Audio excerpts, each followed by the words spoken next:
The frozen lunar surface stretched out like a gray ocean, dotted with the smoking remains of humanity's defense systems.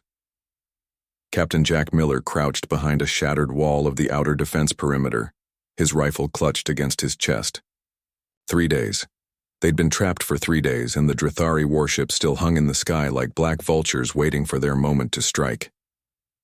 "Captain, we're down to 47% ammunition," said Lieutenant Amanda Stevens, crawling up beside him.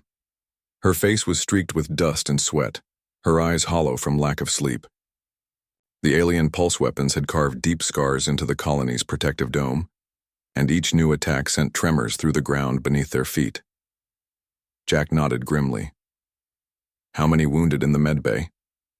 "Dr. Kate Harrison says 32. She's running out of supplies fast." Amanda ducked as debris rained down from another nearby explosion. "The recyclers can't keep up with the air loss either. Maybe another day or two before we start rationing oxygen." Behind them, the colony's main structure still stood, its white metal walls now scorched black from plasma fire. The massive complex had been built to house 10,000 colonists, Earth's proudest achievement in lunar expansion. Now it served as a tomb for the dreams of human space exploration. Private Ryan Cooper emerged from a nearby bunker, dragging a heavy ammunition case. His face was smeared with grease and his standard-issue armor was cracked across the chest. "Sir, the automated turrets are offline in sectors 3 and 7. We're fixing them with whatever spare parts we can find." "Keep at it, son," Jack said, patting Ryan's shoulder. The young private had been joking about Santa Claus the night before, wishing the mythical figure would bring them a miracle. Now in the harsh light of lunar day, that wish seemed childish and desperate. Commander William Parker's voice crackled through their comm units. "All units, fall back to the secondary line. The dome breach in Sector 4 is getting worse." His usually confident tone carried an edge of defeat that sent chills down Jack's spine. The colonists had been preparing for their final evacuation when the Drithari attacked. Now, those civilian transport ships lay scattered across the lunar surface like broken toys, their twisted metal frames offering little shelter for the remaining defenders. Dr. Harrison moved between the makeshift medical stations, her red hair tied back in a practical bun, her hand steady despite the chaos around her. Private Danny Roberts, a sharpshooter from New Texas, adjusted his scope and fired at a Drithari scout ship. The alien vessel sparked and spun away, but 3 more took its place. "They're playing with us," he muttered. "Could have turned this place to glass days ago." Inside the main command center, Lieutenant Sophie Mitchell worked frantically at her station. The holographic displays showed enemy ship movements, projected attack patterns, and the dwindling resources of the colony. Each update painted a grimmer picture. The Drithari Empire had committed a full fleet to Luna's destruction, and humanity's few remaining ships were scattered across the outer planets. Colonel. Chris Patterson entered the command center, his boots clanking on the metal floor. Dark circles under his eyes showed the weight of command. "Status report," he ordered, though everyone knew what he would hear. "We've lost contact with Earth Command, sir," Sophie replied, her voice tight. "The communication array took a direct hit. The Drithari are jamming what's left of our signals." In the colony's cafeteria, now converted into a refugee center, children huddled with their parents. Some slept on benches, others played quietly with broken toys. A small Christmas tree stood in the corner, its artificial branches bare except for a few lights that flickered with the fading power supply. It was December 24th, Earth Standard Time, though the concept of time seemed meaningless on this airless rock. Private Tyler Johnson limped past, supporting a wounded comrade. Blood dripped from a gash on his arm, matching the countless other wounds being treated in the overwhelmed medical bay. The air tasted metallic from damaged life support systems, and every breath was a reminder of how fragile their existence had become. Major Sarah Phillips cleaned her weapon with mechanical precision, trying not to think about tomorrow. Her squad had lost 5 members in the last assault, including her best friend since basic training. The Drithari didn't understand surrender, didn't take prisoners. This would end only when one side was completely destroyed. As night fell over the lunar landscape, the alien bombardment continued. Each impact shook the very foundations of human achievement. The defenders knew this Christmas would likely be their last. They prepared for dawn, knowing it would bring either salvation or extinction. Lieutenant Amanda Stevens stared at her monitoring station, rubbing her bloodshot eyes. The energy signature made no sense. She'd been tracking it for the past 20 minutes, watching as it moved through space at speeds that should have been impossible. The readings kept shifting, sometimes showing massive heat signatures, other times appearing as pure energy, and occasionally registering as something her equipment couldn't identify. "Commander Parker, you need to see this," she called out, her voice tight with confusion. William Parker hurried over, his boots scraping against the damaged floor of the command center. The colony's defensive grid still flickered on the central display, showing the gaping holes in their protection. "What is it, Stevens?" Parker leaned over her shoulder, studying the strange readouts. "Sir, I've got something incoming. Speed varies. Between 0 and near light, mass readings are impossible. It's passing right through our detection grids like they don't exist." Amanda pointed to a series of readings that made no physical sense. "Look at this. One moment it registers as several hundred metric tons, the next it shows 0 mass. And these heat signatures?" Parker frowned. "Drathari stealth tech?" "No, sir. This is something else entirely. It's almost like the object exists in multiple states at once." Amanda pulled up a 3D projection of the readings. The holographic display showed a path that seemed to defy all laws of physics, moving through solid matter as if it wasn't there. Security Officer Kevin Adams rushed into the command center, nearly tripping over debris. "Sir, ground sensors are going crazy. Seismic activity like nothing I've ever seen. It's not an impact pattern, more like rhythmic pulses." Parker activated the colony-wide comm system. "All units, we have an unknown approaching. Battle stations. This could be new Drathari tech." But even as he gave the order, doubt crept into his mind. The Drathari had never shown anything like this before. Dr. Kate Harrison was treating a wounded soldier when the medbay's equipment began registering the approaching energy signature. Medical scanners picked up readings that suggested biological signatures, but not like any life form in their databases.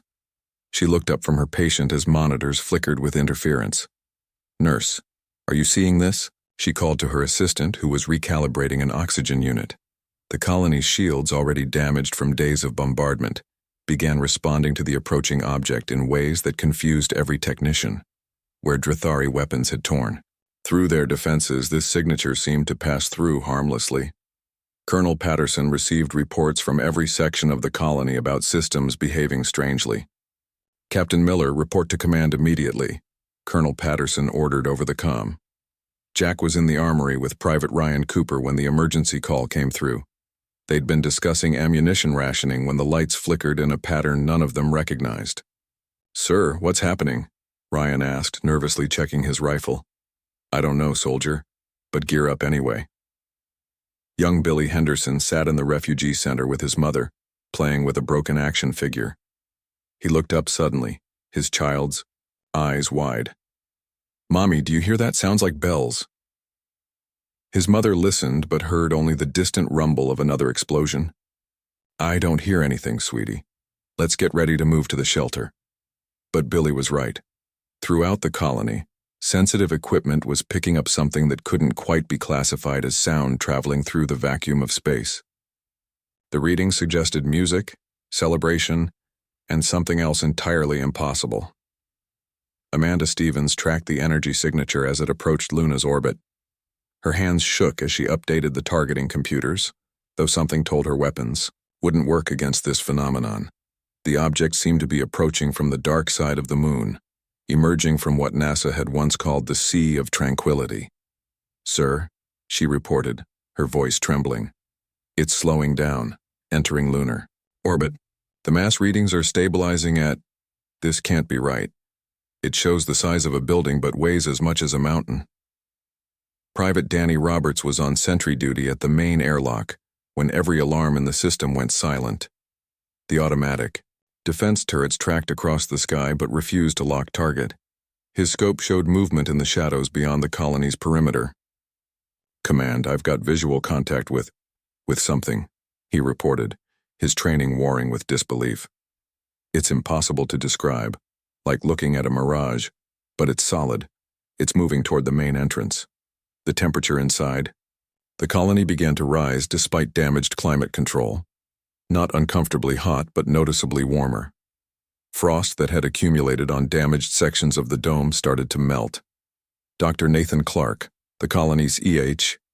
The sleigh materialized above Luna Colony like a dream made solid. Its wooden runners gleamed with starlight, and the team of reindeer pawed at the non-existent air with hooves that left trails of golden energy. The entire vessel defied physics, hovering silently in the vacuum of space while Christmas lights twinkled along its frame.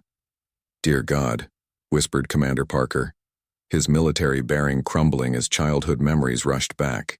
The external cameras captured the impossible sight, broadcasting it throughout the colony. Santa Claus himself sat at the reins, his red suit a vibrant contrast against the black void of space. His white beard sparkled with frost, and his eyes twinkled with the same energy that powered his craft. He looked exactly as every Earth child had imagined him, complete with the black boots and magical aura of joy. "Sir, the main airlock is cycling open," Kevin Adams reported, his voice shaking. "All security protocols are being bypassed, but it's not a breach.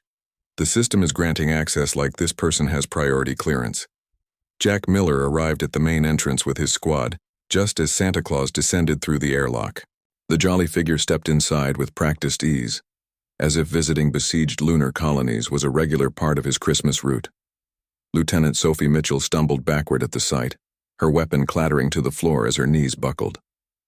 "It's not possible," she muttered, pressing herself against the wall. Her scientific mind struggled to process what her eyes were seeing. Private Danny Roberts maintained his aim, instinctively placing himself between the newcomer and the civilian refugees. His finger tensed on the trigger as suspicion battled childhood wonder. "Stay where you are. Identify yourself." Santa smiled warmly, spreading his arms in a gesture of peace. "Ho, ho, ho. I believe you know who I am, Danny Roberts. Though I must say you've been much better with your weapon maintenance than when you listed better aim on your letter to me at age 8. Danny's jaw dropped. No one except his mother knew about that letter. Colonel Chris Patterson stormed into the entrance hall, his command presence filling the space. "I demand to know what's happening here. State your identity and purpose." "Christopher Allen Patterson," Santa said, his voice carrying notes of ancient wisdom mixed with playful knowing. "I'm Santa Claus, and I'm here because humanity's Christmas. Spirit has called me across dimensions. Even here in the depths of space and war, your belief has grown strong enough to reach me." The soldiers exchanged glances of disbelief. Dr. Kate Harrison pushed through the crowd, her medical scanner in hand. "Let me examine him. If this is some alien trick, by all means, Doctor." Santa nodded kindly. Kate approached cautiously, checking her scanner's readings. The device showed impossible vital signs, body temperature shifting between warm human and something far more complex, life signs that couldn't exist in vacuum, and energy patterns her medical education couldn't explain. Private Ryan Cooper stood frozen, remembering his joke about Santa from the night before. "Sir, I mean, Mr. Claus. Sir? Yesterday I wished you'd bring us a miracle." Santa's eyes twinkled as he turned to Ryan. "And here I am, young man. Though I must say your wish reached me faster than most. Perhaps because it was made by someone, defending others rather than asking for oneself." Major Sarah Phillips processed the situation with tactical efficiency. "Let's assume you are who you claim to be. Why now? We've been fighting for 3 years." "Wars have their seasons, just as winter does," Santa replied thoughtfully. "But sometimes, when things seem darkest, the light of hope shines brightest. Your people's determination to maintain their traditions, to hang a Christmas tree even in the face of extinction, that kind of spirit deserves recognition." Billy Henderson broke free from his mother's grip and ran toward Santa. Before any soldier could stop him, the child wrapped his arms around the red-suited leg. "I told Mommy I heard bells. Santa chuckled deeply, patting the boy's head. And you were right, Billy. The sleigh's bells ring even in space for those who truly listen. Lieutenant Amanda Stevens approached with her scanner, still registering. The impossible energy readings. How is any of this happening? You're violating every physical law we know. Magic has its own laws, my dear, Santa said with a wink. And Christmas magic works best when people believe in it. Your colony's faith, maintained through 3 years of hardship, has made this possible. Commander Parker finally found his voice. If you truly are Santa Claus, prove it. We need more than sentiment to save this colony. Santa reached into his red bag, which seemed far deeper than its size suggested. Proof, you say? Very well, William Parker. You asked for a model, train set when you were 7, but your family couldn't afford it. Your father carved you one from wood instead, didn't he? Parker's face drained of color. That detail was known only to his family. Now then, Santa continued, pulling out what appeared to be a simple candy cane. This will help with your immediate defense needs. Have your Dr. Harrison scan it. Kate took the candy cane hesitantly. Her medical scanner immediately went haywire, showing readings that suggested the object contained enough energy to power the entire colony for months. This is impossible, she whispered. The molecular structure shows compounds that don't exist in our periodic table. Dr. Nathan Clark pushed forward, his scientific curiosity overriding caution. What other gifts have you brought? Our defenses are failing. Santa's expression grew serious. I've brought hope, and with it, the tools to defend yourselves. But gifts must be accepted with open hearts, not grasping hands. Outside, the Drathari warships remained silent and static, their sensors apparently confused by the sleigh's arrival. Through the colony's cameras, defenders could see alien crews pointing and appearing agitated, clearly unsure how to process this development. Private Tyler Johnson limped forward, curious despite his pain. His wound throbbed as Santa's gaze fell upon him. The pain suddenly lessened, and Tyler looked down in shock at his arm, where the injury appeared to be healing before his eyes. The magic of Christmas respects those who protect others, Santa explained. Your colony has shown remarkable courage. Now shall we discuss how to save it? Santa reached into his bag with both hands, pulling out objects that made no sense yet somehow promised salvation. The first gift emerged as a cloud of silver dust that sparkled with inner light. Advanced medical nanites, he explained to Dr. Kate Harrison. These will help your wounded. Kate took the container hesitantly. As soon as she opened it, the nanites floated out like metal fireflies seeking injured personnel. Private Tyler Johnson watched in amazement as his wound closed completely, leaving no scar. Around the colony, soldiers with burns and broken bones felt warmth spreading through their bodies as the healing began. Sir, Private Jake Wilson called out from the armory, these weapons Santa gave us, they're incredible. He held up what looked like ordinary ammunition, but the bullets glowed. With a soft blue light, the computer says they'll disable shields without destroying targets, perfect for non-lethal takedowns. Commander Parker inspected the weapons crates that had appeared in their storage rooms. Each bullet was marked with a small holly leaf, and the energy readings showed power levels far beyond human technology. How is this possible? He muttered, though part of him no longer cared about the how, only that it might save his people. In the med bay, Dr. Harrison watched her critically. Wounded patients sit up and walk for the first time in days. The nanites worked faster than any medicine she knew, repairing damage at the cellular level. This is a miracle, she whispered, tears forming in her eyes. As a soldier she'd expected to lose smiled at her with full strength returned. Santa had moved to the colony's damaged dome, placing his hands on the transparent aluminum that showed hairline cracks from Drathari weapons. Golden energy flowed from his palms into the material. Lieutenant Amanda Stevens watched her monitors in disbelief as the structural integrity readings climbed, from critical to exceeding original specifications. Command, this is Sector 3, came a voice over the radio. The dome breaches they're fixing themselves. It's like watching the metal knit back together. Energy shields materialized around the colony's perimeter, but these weren't the standard force fields human technology produced. They shimmered with rainbow colors, and when Drathari probing shots tested them, the energy was absorbed and converted into power for the colony's systems. Commander Lisa Chang supervised the installation of these shields, still struggling to accept their reality. The power readings showed efficiency ratings that shouldn't exist. "We've never seen shields that can convert enemy fire into usable energy," she reported to Parker. "It's changing everything we know about defensive warfare." In the cafeteria-turned-refuge, center crates began appearing filled with food that defied preservation technology. Fresh fruit, warm bread, and steaming hot meals that somehow maintained perfect temperature without any visible heating mechanism. The children's eyes lit up as they saw food they'd only heard about in stories from Earth. Santa's reindeer had landed on the lunar surface, their hooves leaving glowing prints in the gray dust. Billy Henderson watched through the observation window as Rudolph's red nose created a beacon of light that confused Drathari sensors. The alien ships tried to lock onto the steady glow but found their targeting sea. Sergeant Alex Morgan rushed to the communications center, his fingers trembling as he typed urgent messages to every remaining human outpost. "Luna Colony reporting," he broadcast across all channels. "Santa Claus has arrived with aid. Repeat, Santa Claus is real and is helping us fight the Drathari." The responses came quickly, filled with disbelief and desperate hope. Colonies on Mars and Europa, Earth's scattered defense stations, all demanded confirmation. Alex sent video, feeds, energy readings, and personal testimonies.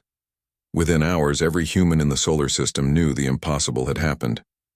Dr. Nathan Clark set up his equipment to document every miracle, his scientific skepticism melting away with each measurement. "The chemical composition of this Christmas star changes when children touch it," he reported to his research team via video link. "It responds to wonder, to belief itself. I've never seen anything like it." Sarah Mitchell, a physicist from the Mars station watching the transmission, shook her head on screen. "Nathan, are you saying these objects ignore fundamental physical laws?" "I'm saying they operate by different laws," Nathan replied, adjusting his sensors. "Laws based on faith, generosity, and the human spirit. Everything we thought we knew about reality just got rewritten." In the colony shelter, Billy Henderson led the other children in singing Christmas carols. Their innocent voices echoed through the halls, carrying hope to every corner of the facility.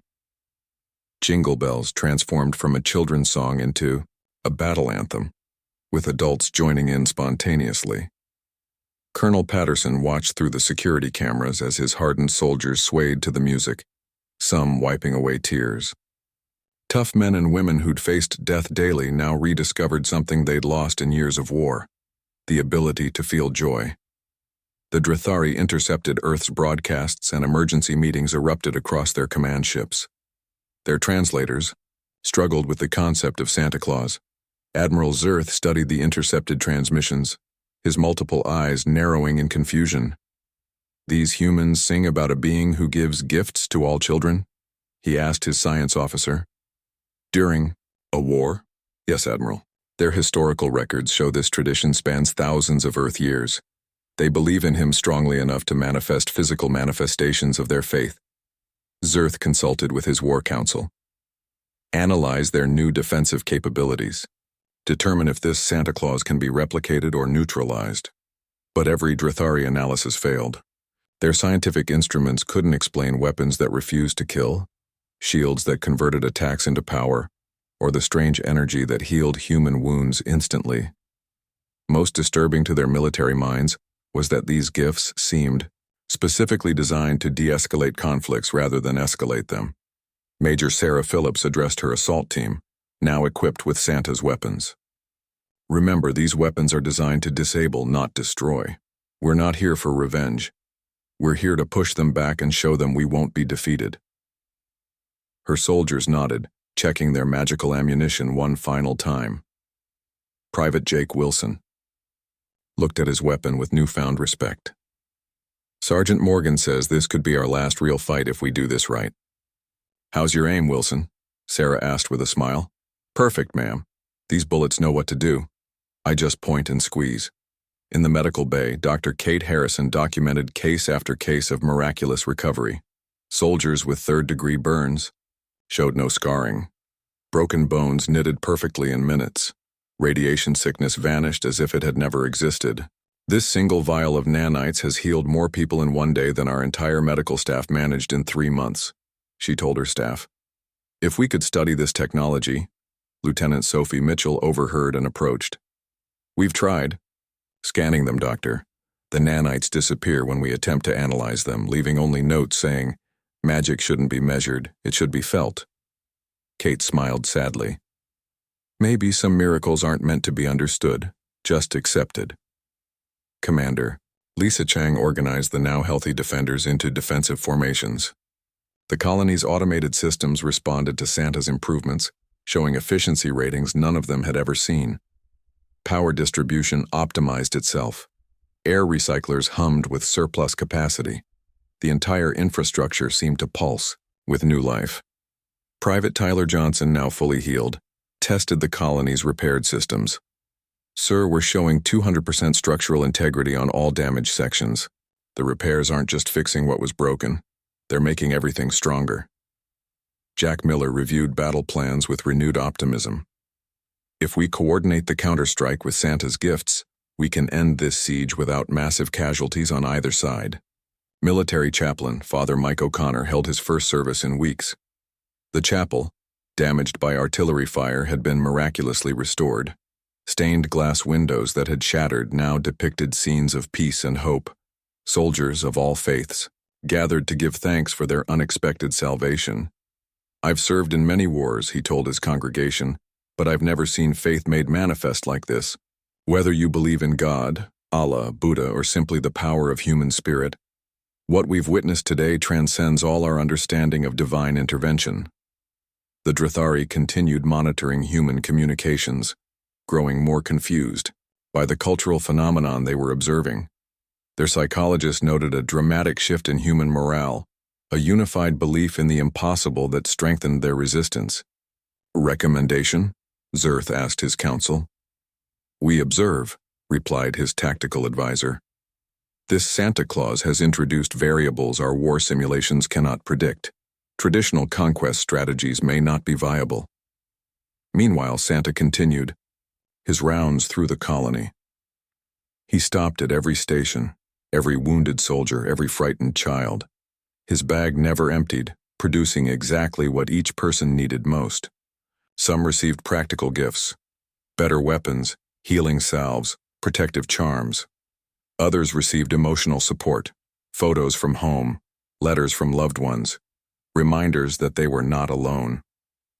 As Christmas Day approached, the atmosphere in Luna Colony transformed from a war zone to something approaching celebration. Decorations that had seemed desperate and futile now shone with genuine purpose. The artificial Christmas tree in the cafeteria blazed with lights that drew power from somewhere impossible, each twinkling bulb representing a life saved, a hope renewed.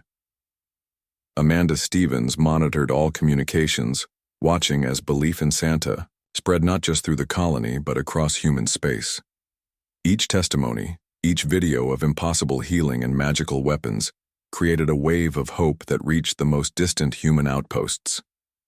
The Drathari are requesting a communication link, she reported to Parker. They want to discuss our new ally. Parker grinned, feeling something he hadn't experienced in years.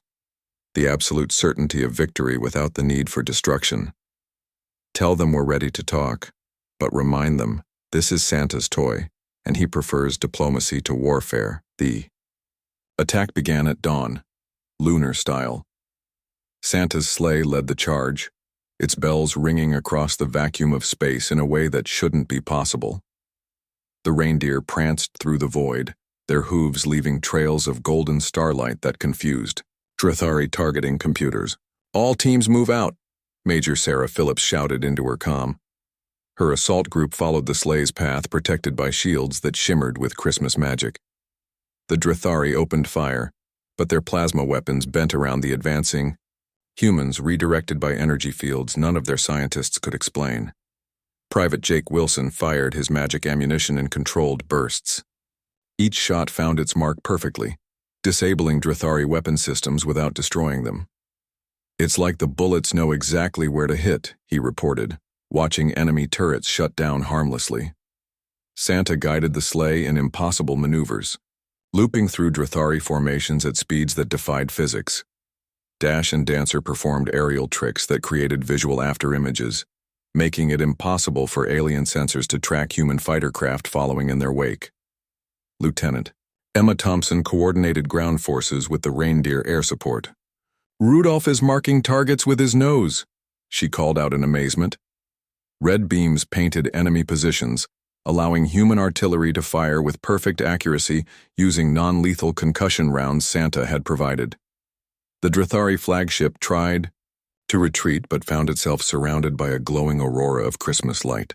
Santa's sleigh wove patterns in space that created temporal distortions, slowing the alien ship's engines to a crawl. Human pilots watched in awe as their enemy's mighty vessel struggled against magic itself. Colonel Patterson commanded the operation from Luna Colony, watching displays that showed impossible readings. Their shields are down by 60% across the board. Santa's gifts are neutralizing their defensive systems without causing any casualties. In the command center, Lieutenant Amanda Stevens tracked energy signatures that made no scientific sense. "Sir, the sleigh is generating localized time fields. Drathari ships are moving at quarter speed while our forces maintain full maneuverability." Dr. Nathan Clark analyzed the battle data with his equipment, documenting phenomena that challenged everything he knew about warfare. "The magic is selective," he noted. "It only affects systems designed to harm. Life support, navigation, and communication remain intact on enemy vessels." Private Danny. Christmas Day dawned over Luna Colony with a sight none of its defenders had ever expected to see. Drathari and human children playing together in the observation dome. Santa Claus sat between the former enemies, explaining Christmas traditions to beings who had only known conquest. "The giving of gifts," he told the gathered leaders, "represents the gift of peace itself. When enemies become friends, everybody wins." His words were translated by magical means that carried not just meaning, but understanding into every listener's heart. Ambassador Henry Foster, Earth's most experienced diplomat, had arrived on a ship that somehow crossed the solar system in hours rather than weeks. He now sat across from Admiral Zerth with Santa between them as an impromptu mediator. "We never understood," Zerth admitted, his translator producing words that carried genuine regret. "Your species fights so hard, defends so fiercely, yet maintains these traditions of joy and generosity. We saw only your military strength, never your culture." Santa produced wrapped gifts for both the human and Drathari delegations. "Understanding begins with letting go of fear," he explained as he handed out presents. Inside each package, the recipients found not weapons or technology, but images of families, both human and Drathari, celebrating together in peace. Captain Nicole Bradley exchanged gifts with Drathari Commander Thex in a ceremony that would become historic. Nicole offered a snow globe featuring Earth, while Thex presented a crystal containing memories of his homeworld. When they shook hands, their translator units harmonized, creating a musical note that resonated with hope. Dr. Kate Harrison worked alongside Drathari medical officers, sharing Santa's healing technology. The alien doctor's four hands moved in fascination as they watched nanites repair tissue damage that their own medical science considered permanent. "These nanites adapt to different biologies," she explained through the translator. "They understand what needs healing without being told.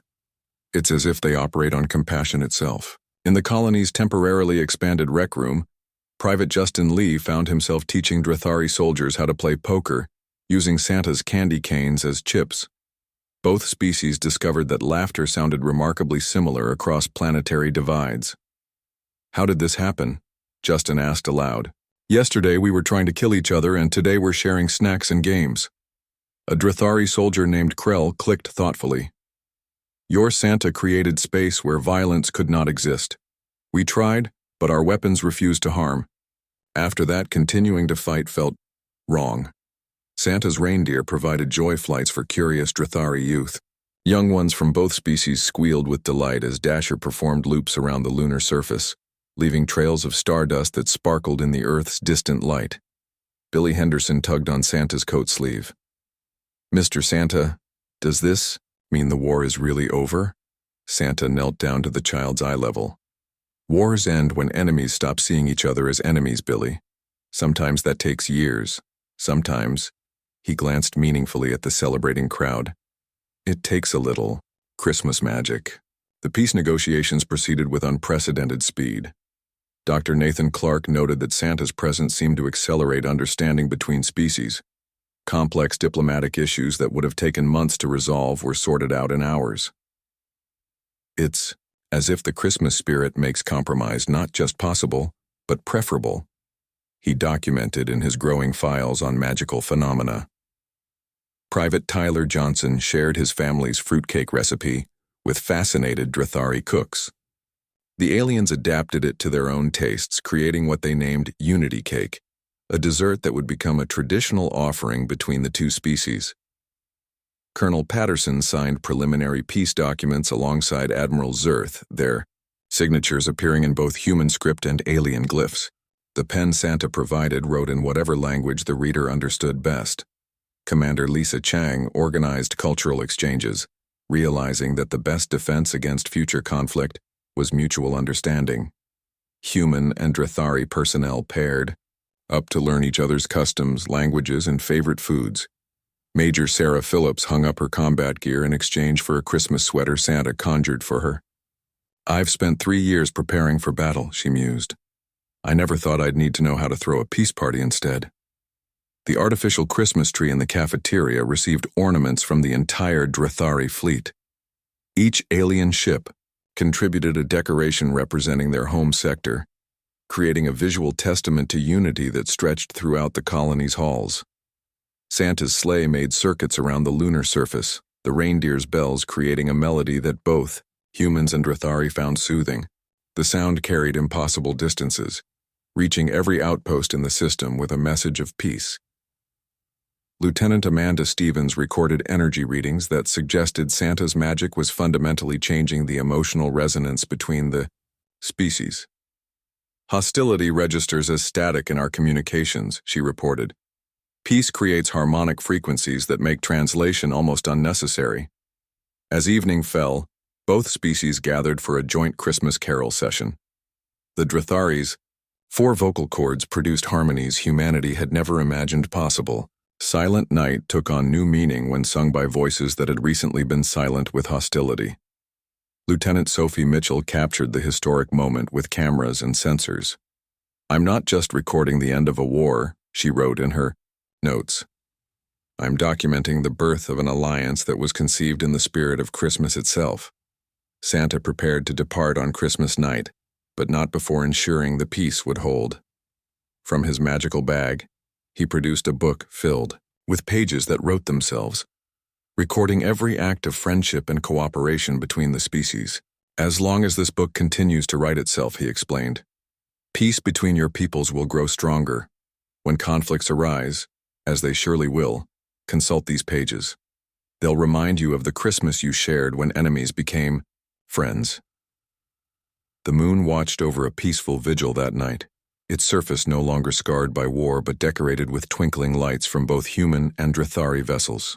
Children of both species drifted off to sleep with visions not of battle, but of the magical day when Santa Claus turned the tide of galactic history. Christmas morning arrived with Santa preparing to leave Luna Colony, his magical sleigh casting rainbow reflections across the lunar surface. The entire colony gathered at the launch bay, humans and Drathari standing side by side as they bid farewell to the being who had changed their universe. "Remember," Santa called out as he climbed into his sleigh, his voice carrying that timeless wisdom that had guided children for centuries. "The magic doesn't live in the gifts themselves. It lives in the love you share and the kindness you show to others, even to those you once called enemies." The reindeer pawed at the lunar soil one last time, their hooves leaving imprints that glowed with residual Christmas magic. Children from both species held hands as they waved goodbye, while former warriors watched with tears in their eyes. understanding finally what they had almost lost in their years of conflict. The sleigh lifted off in a cascade of starlight, circling Luna Colony 3 times before vanishing into a point of light that seemed to merge with the star-filled void. But its effects remained, transforming not just the colony but the entire galaxy. 3 months later, Captain Derek Walsh stood in front of the United Nations Space Command, proposing a new galactic holiday. "We need to commemorate not just the day we almost lost everything," he spoke passionately, "but the day we gained everything, the day we learned that even the most bitter enemies can become friends." The vote was unanimous. December 25th would forever be known as Miracle Day throughout human space, but it was the Drithari who added the ultimate tribute to the tradition. They declared the entire month of December a celebration of giving peace, where acts of kindness to other species would replace any thoughts of conquest. Dr. Kate Harrison's medical research yielded breakthroughs that revolutionized healing technology. Though they could never fully replicate Santa's nanites, the principles she learned led to treatments that saved millions across multiple species. "The healing power of belief," she wrote in her groundbreaking paper, "cannot be underestimated in medical science." Years later, humanity spread across the galaxy carrying more than just their technology and weapons. They brought Christmas trees and carols, gift-giving traditions and stories of peace. Every new species humanity encountered learned about the magical night when Santa Claus turned hatred into harmony. Lieutenant Sophie Mitchell published her scientific documentation as The Santa Phenomenon, When Faith Manifests as Physics. The book became required reading at military academies, not as a tactical manual but as proof that sometimes the most powerful weapon is the refusal to see others as enemies. Private Justin Lee opened the first cross-species restaurant on Luna Colony, serving both human and Drithari cuisine. The signature dish became Santa's Special, a meal that somehow tasted perfectly familiar to every species that tried it. His establishment became a pilgrimage site for peace advocates across the galaxy. The Drithari Empire transformed its mighty war fleet into exploration vessels. Admiral Zerth, now Ambassador Zerth, led diplomatic missions that carried the message of Christmas peace to Dis.